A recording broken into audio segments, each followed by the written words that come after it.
Good afternoon, and thank you for being here. I would like to start by thanking the James Weldon Johnson Institute for providing me with this fellowship opportunity, especially Dr. Andra Gillespie, Dr. Kaliased Amen, and Anita Spencer-Stevens for all of the support, both logistical and intellectual, that they provided this year. It's been a great place to work and to continue to develop my project. I'd also like to thank my fellow fellows, Eric, Emily, and Ashley. It was a wonderful cohort, and I was glad to have been a part of it. Today's presentation is work that I have done as a fellow in expanding the work on my manuscript, which looks at Atlanta public housing and the ways in which representation plays a critically important role in that story of the city's public housing. On May 25th, 1972, the Atlanta Housing Authority, henceforth the AHA, convened a public meeting to discuss possible solutions for the myriad problems facing public housing. Poor maintenance, scarce funding, and rising crime rates were just a few. Yet the first item on the agenda did not address any of these issues. Instead, the opening statement to the gathered crowd was, quote, "The first prerequisite to resolving the public housing problems in Atlanta is to improve the image of public housing in the eyes of both the occupants and the public." The AHA had long understood the vital role of image, but now the organization was also beginning to recognize the increasingly vital role of tenants. While this may appear to be a victory for the residents and a sign that their activism was being recognized and taken seriously, it's not that simple. This recognition acts as a double-edged sword. Recognition of residents by the AHA indicated that their activism was successful. Tenants had made their demands known, and the AHA appeared to be taking them seriously. Yet at the same time, this very recognition, I will argue, took away some of the agency that tenants had begun to exercise in regards to their public image, as well as took away some of the power that tenants had in circulating their own message. In addition, promising to improve the image of public housing did not necessarily mean that the AHA would be focused on improving the conditions of public housing. To say that in the 1970s the image of public housing needed improvement was an understatement. Just 1 month prior to the AHA meeting referenced above, the second in a series of demolitions of the infamous and iconic Pruitt-Igoe housing project in St. Louis had been covered in the national media and highlighted the problems of physical deterioration and crime that plagued public housing. Attacking the public housing program as a failure, the Nixon administration imposed a freeze on most programs in January 1973. That same year, the release of Defensible Space, Oscar Newman's study of design as a means of inhibiting crime, was meant to offer common sense design solutions to public housing's problems. However, it served to reinforce many of the prejudices against public housing by highlighting bad physical conditions and rampant crime, especially in high-rise buildings. Reviewing the book for Architectural Forum, urban design critic Samuel Kaplan wrote that people believed, quote, "that public housing is not the solution to our slums, but rather has become the new slums." Scholar J.S. First added to the conversation by writing that public housing was, quote, "in deep trouble," and its structures were, quote, "identifiable only as penitentiaries, pre-cemeteries, or massive conglomerations of the very poor." And here we see an image of Pruitt-Igoe from Life magazine, and for many people in the public, this is the image that is in their minds of what public housing is in the 1970s, the idea that public housing is dead.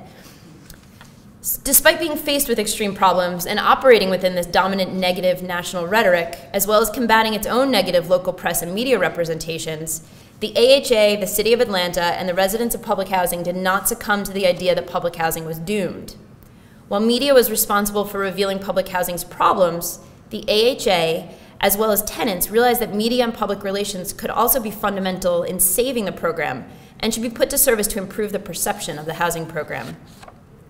Many historians, sociologists, and policy historians have marked the 1970s as the beginning of the end for public housing. By doing so, they've overlooked the efforts made during this decade to rehabilitate the physical environment of public housing, as well as the important work done to change the image of public housing in the mind's eye of the public. My paper will focus on the shifting dynamic between tenants and the AHA, beginning when the authority recognized public housing tenants as an audience to whom public relations work should be directed, and will give less attention to efforts put forward improving the built environment of public housing. Addressing this changing relationship adds a new dimension to other studies that have looked at tenants and rises in activism. Thanks to the compelling 2011 documentary, The Pruitt-Igoe Myth, and the work of scholars such as Amy Howard, Sudhir Venkatesh, and Rhonda Williams, we know that tenants form strong communities and important networks that allow them to feel empowered to speak up for their rights. Yet what is absent from this narrative is an analysis of how housing authorities reacted to these demands and the reciprocal relationship that existed between tenants and housing authorities. Examining the tenant-housing authority relationship and the related reactions on the part of the AHA reveals that tenants had become a group or a public with political power, and the AHA recognized them as such. The retention of Helen Bullard, a political and public relations consultant, to address tenant concerns, the appointment of a tenant member to the AHA Board of Directors in 1969, and the publication of the Residents' Viewpoint, a residents' newspaper from 1972 to 1976, are all examples indicative of the authority's changing view of tenants. While residents have often been presented as a cause of public housing's decline, it is my objective to demonstrate how tenants played an important role in efforts to revitalize the program. The AHA's focus on image and public relations in the 1960s and 1970s was not without precedent. Creating and disseminating ideas about public housing had been an integral element of the city's housing program from its inception in 1933. What is unique was that for the first time, the AHA gave consideration to the way that tenants viewed the housing program, and the organization made an investment of time and money to shape that view. This recognition was very promising, and it signaled a shift in the relationship between the tenants and the AHA. Yet, it also brings up concerns about what actually gets accomplished. And it's one thing to promote this particular image, as I said earlier, public housing program and tenants' living condition, but it is another to ensure the image matches the reality on the ground. And choosing this public relations approach indicated that the AHA acknowledged the important role of tenants, but it did not assure that problems with crime, decay, maintenance, and funding would be addressed in a meaningful way. Now, fitting in with the use of public relations that weaves throughout the Atlanta Housing Authority's history is the program and tenants have been entangled in a language of consumerism. Early tenants were positioned as consumers of goods, akin to the citizen consumers that historian Elizabeth Cohen studies in her work A Consumer's Republic. Early promotional materials, which we see here, made certain to depict tenants surrounded by consumer goods, such as new kitchen appliances and radios, all in an effort to counter accusations that public housing was a communist program. In addition, the consumption of consumer goods by public housing residents had been used to create parallels between them and middle-class Americans when the program is first being sold to the public. And this is a page from the AHA's third annual report of a family taking up residence in the Clark Howell home. And also you see a page here from a special edition of the Atlanta Constitution that featured the development of Clark Howard, and is actually, there were a number of advertisements taken out by different companies who had placed their products into public housing. With the dawn of President Johnson's War on Poverty and Great Society programs, tenants were now positioned as consumers, but of government services. Consumption was posited now as the overconsumption of government resources, such as welfare, and this type of consumption made for the wrong type of consumer in the eyes of the public. However, by aligning with civil rights groups and engaging in protests for better living conditions, similar to those staged by tenants in private apartments, tenants in Atlanta's public housing flipped the consumer narrative beginning in the late 1960s. They were not overconsumers of government services, unconcerned victims of their own behaviors or failures. Rather, they were consumers with consumer rights and righteous claims to fair treatment. In writing about this time period, British housing historian Quentin Bradley states, quote, "The classical liberal view of the consumer as a rational, self-interested individual endowed with free choice became transposed to the organization and delivery of public services, where the supposedly passive recipient of welfare was reimagined as a demanding and skeptical citizen consumer, with an interest in the choice, quality, and price of public goods, and the accountability of those who supply them." So here we see this cycling back to that same idea of the citizen consumer that had been circulated in the 1930s and 1940s. With a rise in activism, tenants in Atlanta's public housing did not need to be reimagined, as Bradley states, but rather they played a dynamic role in presenting themselves as citizen consumers. The AHA adopted the idea that the tenants of Atlanta's public housing were citizen consumers, and that selling the housing program to them would benefit both the organization and the tenants. The activism of tenants, paired with support from civil rights organizations and African American leaders, made their new consumer identity possible, changed the image and narrative that had been circulating about tenants in the media, and forced recognition from the AHA. The government, and more specifically the AHA, was a landlord, and they deserved, the tenants, the same rights and living conditions as tenants who rented private apartments. For tenants in Atlanta's public housing, the civil rights movement had demonstrated the potential for Black activism.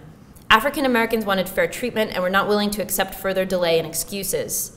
This rise in activism coincided with declining conditions and declining funding for public housing. This was not only the case for residents living in public housing, but for tenants in housing everywhere, as I mentioned just before. What happens in Atlanta in terms of public housing is playing out across the country for residents in the private housing as well as residents of public housing.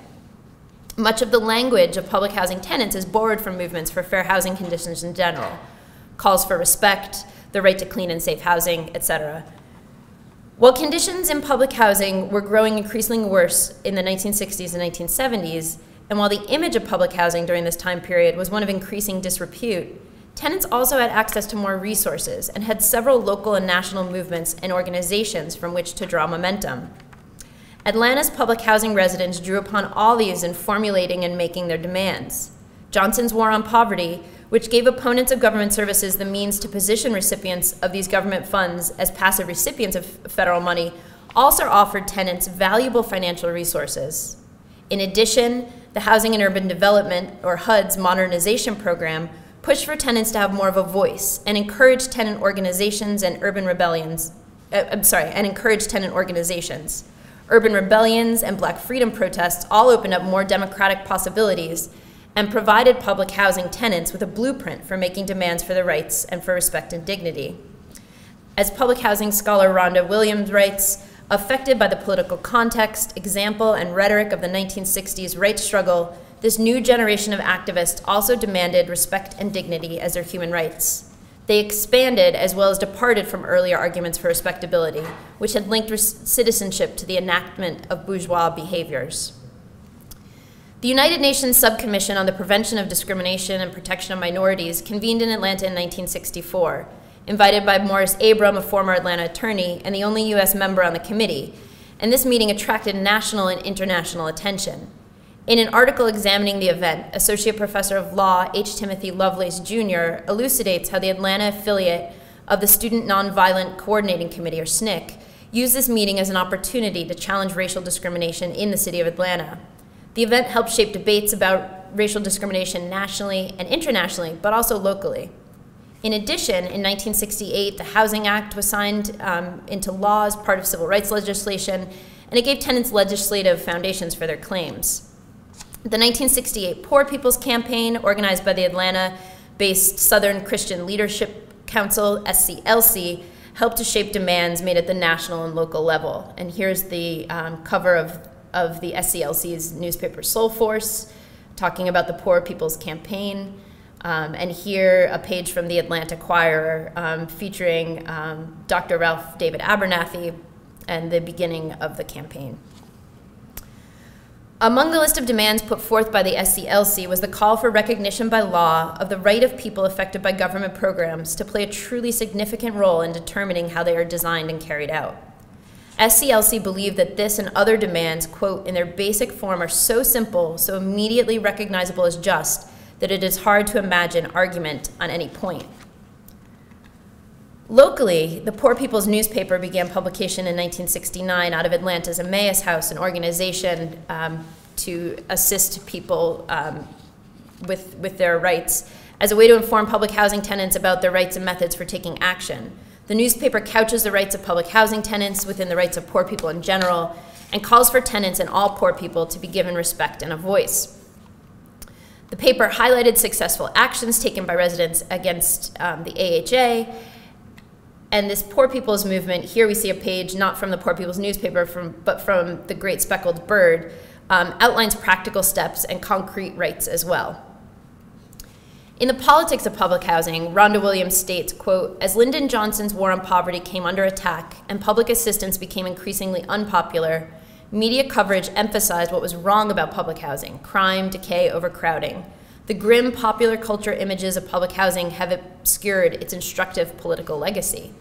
And adding to Williams' argument, I would also argue the popular image about what was wrong with public housing have obscured the ways in which the building of this political legacy also did the work of shifting the image of public housing from one of despair to one of potential hope. Now in Atlanta, one of the first and most visible demonstrations of residents' discontent came in November 8th, 1968, when a small group of white and African-American demonstrators gathered outside of the Marriott Motor Hotel in downtown Atlanta with the National Association of Housing and Redevelopment Officials, or NAHRO, was holding its national convention. This demonstration received both local and national press. As reported in the Journal of Housing, NAHRO's official publication, which you see here, 15 picketers, both tenants and non-tenants, demonstrated against what they claimed was, quote, the failure of the Atlanta Housing Authority to give tenants a voice in the administration of projects, and against what they charged were unsanitary conditions in some of the projects. Eventually, picketers were invited inside to join a session about urban poverty that was being hosted by M.B. Satterfield, who was executive director of the AHA at the time, and Atlanta Mayor Ivan Allen.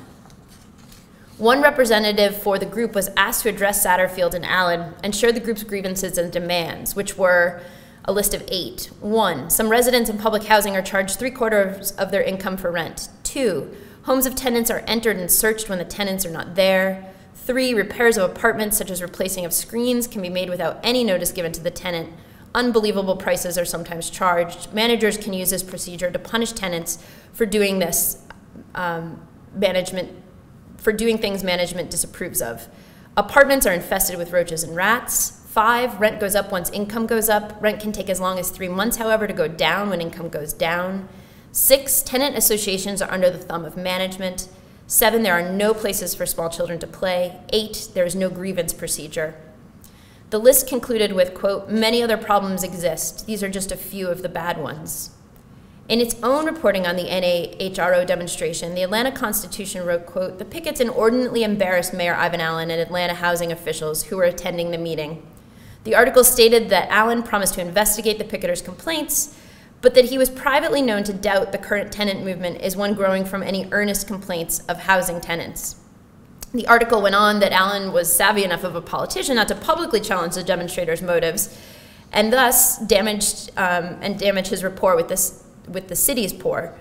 AHA Director Satterfield claimed that only one of the group of 15 demonstrators was a tenant of public housing, also tried to dismiss the seriousness of the demonstrators' complaints and demands by claiming the group was only protesting the Housing Authority's recent removal of garden ornaments from the yards of elderly tenants at Capitol Homes. So this becomes a back and forth and a media war, playing and trading on the image of both the mayor and the Housing Authority and tenants and the legitimacy of their demands.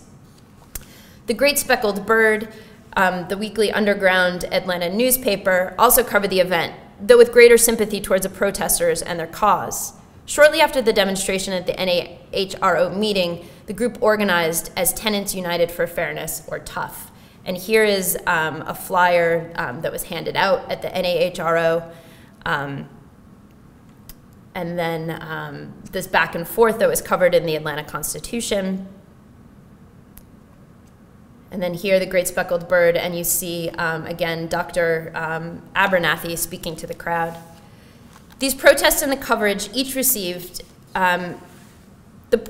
these protests and the coverage each received not only made tenants and their demands visible, but also achieved in threatening the image of the AHA. Mayor Allen being, quote, inordinately embarrassed because such a public display made by residents threatened to tarnish not only the image of public housing that the AHA had so carefully cultivated, but it also endangered the image of Atlanta in general as a progressive city.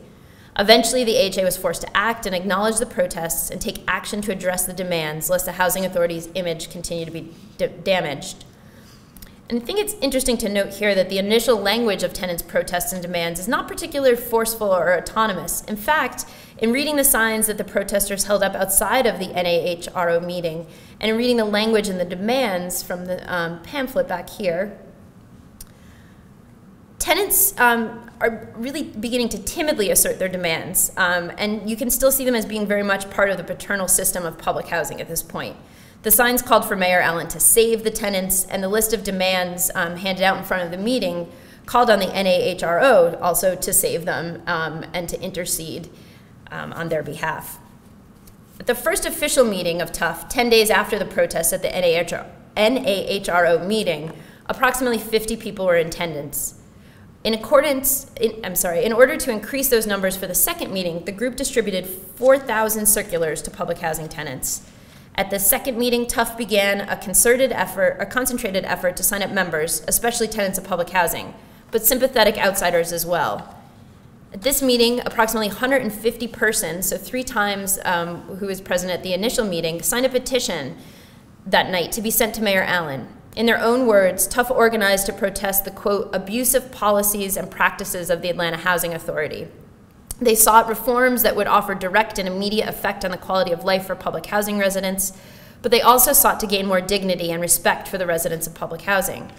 Mrs. Mandy M. Griggs, chairman of the organization, stated that the immediate strategy of Tough was, quote, to convince uncommitted tenants that they have nothing to fear from joining to build the organization's image as one able to fight tenants' battles. Griggs was also very clear in stating that when it came to their rights, Tough was, quote, not begging, we are demanding, which is, you're seeing now very quickly a shift into the agency that these tenants are taking from those initial signs, please save us, to the fact that they're not begging, they're demanding. So it shows a shift not only in how they saw themselves, but in how they wanted to be seen. They had rights to which they knew they were entitled, and thus the difference between that begging and demanding. A detail left out in the coverage by the Atlanta Constitution, but included in the Atlanta Daily World, Atlanta's African-American daily newspaper, was the fact that Tough had the support of a Georgia state senator, Hosea Williams, SCLC president, and leading civil rights figure, Reverend Abernathy. John Shabazz, the executive director of Tough, called for more state involvement. He stated, quote, the federal government is too far removed to be effective in public housing reform, and the local housing authorities are too corrupt. Shabazz also urged the now director Purcells for a program where the tenants were the managers of the housing units. Shabazz also stated, quote, the mistake many white liberals make is that they never ask what blacks want. Alvin Price, a resident of the Summerhill section of the city, echoed the same sentiment. He said, all the housing projects are no more than reservations. When something needs to be changed, the poor people are not consulted on what they want.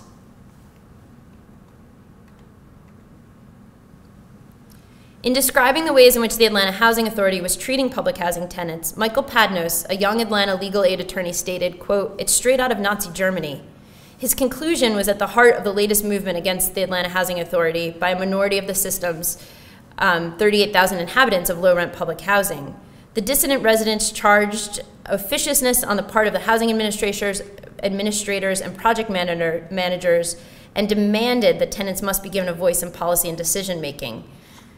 Housing officials reacted with subdued defensiveness, and they were businesslike and patient, but resolute in their officialdom.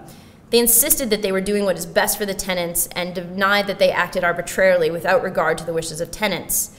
But the calm, accommodating response of housing officials only further enraged the complaining tenants, who pointed to this response as proof of paternalism that they thought characterized public housing management in Atlanta. And so as the group becomes more organized, its demands, as I said earlier, become more forceful. And at an early meeting called by Tough, Reverend Abernathy, who was serving as the president of SCLC, made demands for the AHA to turn over management of the approximately 10,000 units of public housing to public housing tenants. So this very quickly escalates from seeking help to really wanting to take complete control. Abernathy said to the gathered crowd, quote, we're sick and tired of the great white father telling poor white folks and poor black folks what to do. We don't need managers from other communities, from Buckhead, Cascade, or Collier Heights. He reiterated the same demands that had been made by the tenant representatives in front of the NAHO meeting, such as entering public housing units when the tenants were absent, to allowing rats in the project areas. He ended his remarks by stating, quote, if you don't stop these things, we're going to stop you from doing them. At the same time that Atlanta's public housing residents began to organize, it's important to note that they're a very large population, housed in 16 public housing projects for families and 4 high-rise projects for the elderly. There's approximately between 38 and 40,000 people who make up the population of the city's public housing. So such a large population meant that the magnitude of trying to solve the problems of public housing was great, but it also meant that this population had considerable political power given the sheer number of tenants. Now, one of the first actions taken by the AHA to bolster the organization's image and improve tenant relations was entering into a contract with Helen Bullard, a public relations and advertising executive who had served as an advisor to Atlanta mayors Hartsfield and Allen. She earned degrees in home economics from the University of Georgia in the 1930s when few other options were available to women. But there was nothing domestic about the career that she created for herself as a consummate Atlanta political insider. And you can see her here. She is short hair, dressed in black, to the left of the screen, second from the left. Her name is largely unknown today, but in Atlanta's history, her influence is wide-reaching. Bullard estimated that she worked at least 160 campaigns over her 4-decade career with a 96% success rate. And I haven't double-checked those statistics, but we'll take her at her word. Known for her skill in building alliances between the white and African American communities, Bullard was an excellent choice for this job. The AHA had really chosen a heavy hitter, and in addition, her gender made her better able to infiltrate the tenants associations and gain the trust of a housing population that at this time was majority female. In a contract for public information and public relations programs, Bullard outlined the scope of her services to the AHA. She privileged the residents' input and surveyed them, as well as the resident managers, to evaluate the present policies of the AHA as they related to residents. She conducted these surveys with the help of tenant leaders. She also outlined, quote, an interpretive program with the community at large with respect to the public housing and urban renewal programs. So she's here as an agent of public relations for both tenants and for the public. Her interpretive program would include a better system of communications between residents, managers, the housing authority, and the community at large. Bullard's original 12-month contract, signed in March 1969, called for $6,000 to be paid for consultant services and an estimate not to exceed $6,000 for the cost of printing, news releases, communication devices, mailings, and possibly a film strip that, from all my archival research, I don't know ever came to fruition. The contract also stated that Bullard would, quote, report to such federal agencies as would be appropriate in the sharing of information that might help other housing authorities throughout the country in making their decisions to take a new look at their problems. Bullard, with the help of selected tenants in each housing project, undertook extensive surveys of tenants to determine what they liked and did not like about public housing. A set of these surveys are located here at the Rose Library in the Helen Bullard papers, and another set at the Atlanta Historical Society, the Atlanta History Center. And it's interesting how they do go about gathering that information, because they don't have specific categories for the residents to answer to, but they just let the residents say what they think is wrong. So you have a really diffuse group of answers. While someone might say maintenance, someone might say something specific like replacing light bulbs. And so the results are possibly not as forceful as they could be if there were prescribed categories. At the same time that Bullard was hired in March 1969, the AHA approved a statement in regards to tenants and their rights. While the statement was promising, it did not directly address a Bill of Rights that Tufts had previously submitted to the Housing Authority. Instead, this response stated, quote, the Atlanta Housing Authority moved Tuesday to change its paternalistic image by adopting new policies, giving public housing tenants more privacy, freedom from harassment, and a voice in decision-making.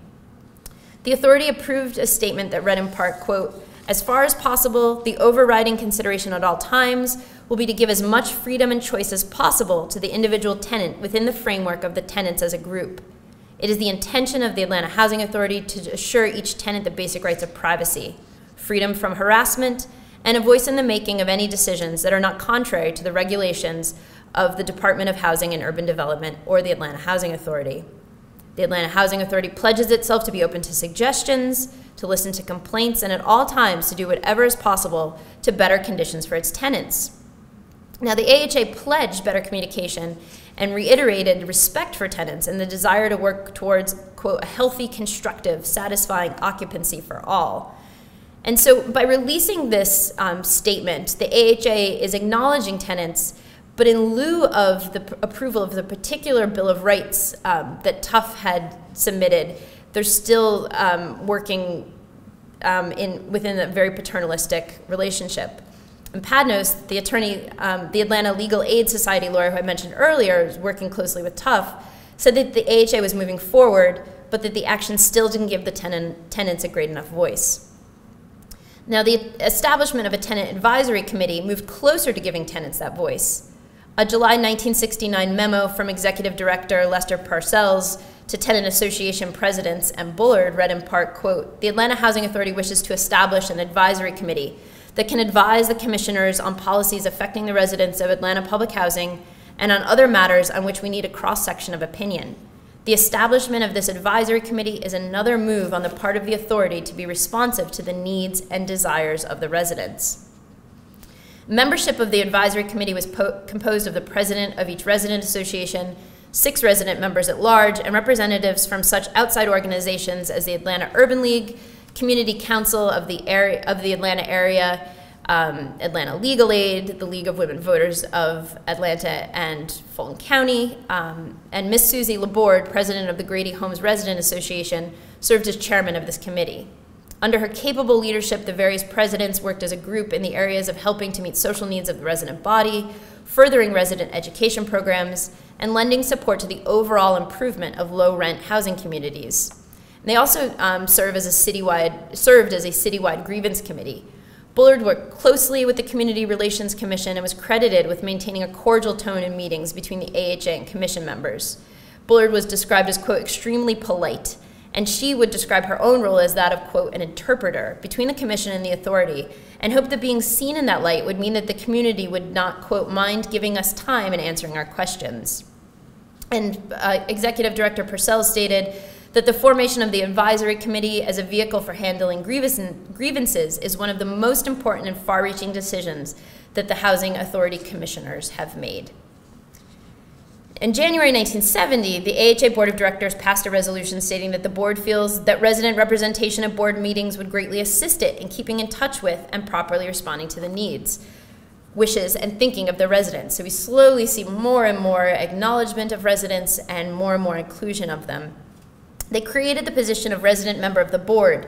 Now, while this member would have the full rights to attend all meetings and to participate fully in all discussions and deliberations at such meetings, the residence member did not have the right to have his or her position recorded on any matter voted on by the AHA commissioners.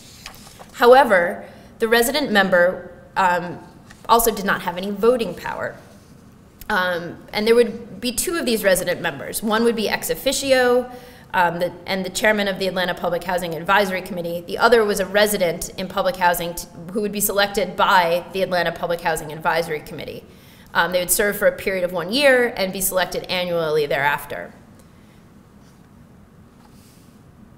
Now, in addition to all of these measures outlined above, a newspaper called The Resident's Viewpoint was published and distributed to residents beginning in 1972 and continuing until roughly 1976 to 1977. And unfortunately, due to some restrictions with copying at the Atlanta Housing Authority archives, I don't have a copy of the newspaper to show you.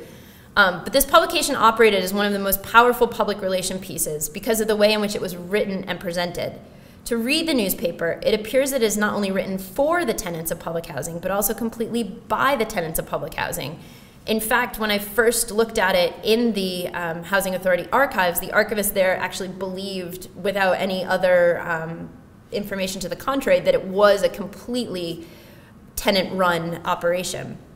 And on the front page of the first issue, which was published on March 8th, 1972, the intent of the newspaper is clearly presented. It stated, I'm going to quote a little bit at length here, "Here at last, the residents' two-way communication channel. You are looking at the first edition of the Resident's Viewpoint. What is it? It is a newspaper. It is your newspaper. If you are a resident in Atlanta's public housing, its job is to carry information to you about other residents and what they are thinking and doing, and from you to them about what you are doing and thinking. Also, it is a channel through which you can find out about new policies and other things that interest you regarding the Atlanta Housing Authority itself."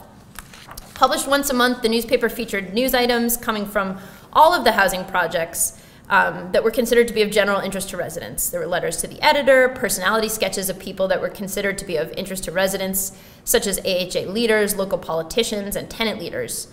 In this first edition, tenants were told, quote, "This is a sure way for you to get your ideas out on the table for everyone to see and consider, but it won't happen unless you make it happen. So make it happen."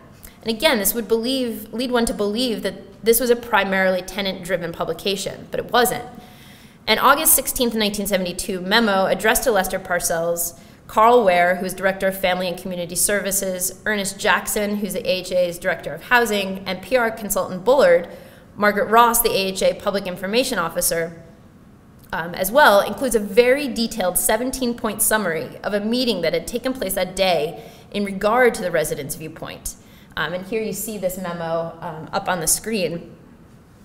Now, all of these points are pretty revealing, but in particular, point 3 is indicative of the tone as well as the non-resident authorship of the newspaper. Point 3 reads, quote, "Be sure that the paper does express viewpoints of the residents on those items that are interesting to them, recognizing the overall reader audience in their role as members of the various residents associations, staff, and mailing list outside peoples and agencies. The strength of the residents' viewpoint is that its narrative voice truly did seem to be that of the tenants themselves. Yet despite this appearance, the residents' viewpoint was a propaganda piece carefully controlled and strategically created by the AHA." So earlier, in speaking about my argument that this recognition by the AHA of tenants as a public to whom public relations needed to be directed was both a victory, but a double-sided victory, because here we see a lot of agency being taken away from the tenants under the guise that they're actually gaining more agency. Meeting minutes titled Notes on Viewpoint Editorial Conference from April 10th, 1973 revealed just how involved Bullard and the executive director were in the process of writing the newspaper. At the beginning of the meeting, everyone in attendance reviewed that month's edition of Residents' Viewpoint. And the minutes following read in part, quote, "A lengthy discussion took place regarding the April edition's lead story. It was decided by Ms. Bullard and Mr. Parcells that the earlier practice of having each edition's subject matter examined in full by the two of them prior to final editing and makeup would be resumed, starting with the May edition and continued as a permanent practice." So this newspaper is a very important PR piece and communication channel between AHA leadership and residents, and it was clear that the leadership felt that nothing could be left up to chance. Now, during this time, there are other markers of the AHA directing public relations to its tenants and recognizing them as consumers. One is a flyer from the early 1970s. It's on Bowen Homes public housing project stationery, and it's signed The Management. And it's titled The 10 Commandments of Public Relations in Public Housing.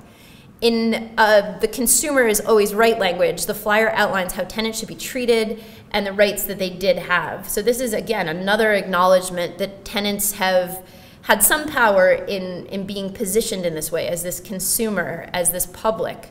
And in addition, the AHA's annual reports from the late 1960s and 1970s began to feature tenants in a way that they hadn't before, showing here in the 69-70 annual report a page on resident participation, in the 70-71 a page featuring action taken through resident organizations, and then also demonstrating how tenants are participating in the modernization of the public housing projects. So again, this not only shows them as part of this public relations, it also shows them, shows tenants being part of the solution to solving public housing tenants, as opposed to the position that they're so often put in as the root of so many of the problems in public housing during this time period. Now, in conclusion, in a series of correspondence in early 1976 between Jack Glenn, who's the chair of the Board of Commissioners for the AHA, and Ernest Jackson, who's now the executive director of the AHA. And as you've seen, I've named a number of executive directors. There's a lot of leadership turnover at the AHA during this time period. The two men addressed several matters of importance in regards to the public housing program. Amongst those items was listed, quote, "Perfect a course or workshop on communications and public relations for all the AHA staff, but especially those who come in contact with tenants." Jackson reported that the AHA had executed a contract for such training, and 250 of the AHA employees had attended it. The training program included such components as team building, conflict and cooperation, communication skills, and relating to tenants. In response to this report, Glenn commented, quote, "Just hope what we have and are doing will prove to be effective. It's a continuing effort." Viewing tenants as a public and creating an effective program of public relations specifically directed toward them was in fact a continuing effort on the part of the AHA, and one that the organization viewed as integral to the preservation of the housing program in the late 60s, the 1970s, and beyond.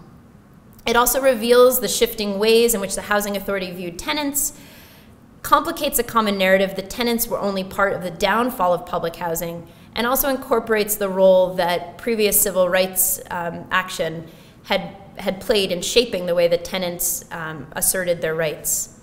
So in Atlanta, they're not seen necessarily just as a downfall of public housing, but they're viewed as a possible element of the program's salvation. Thank you.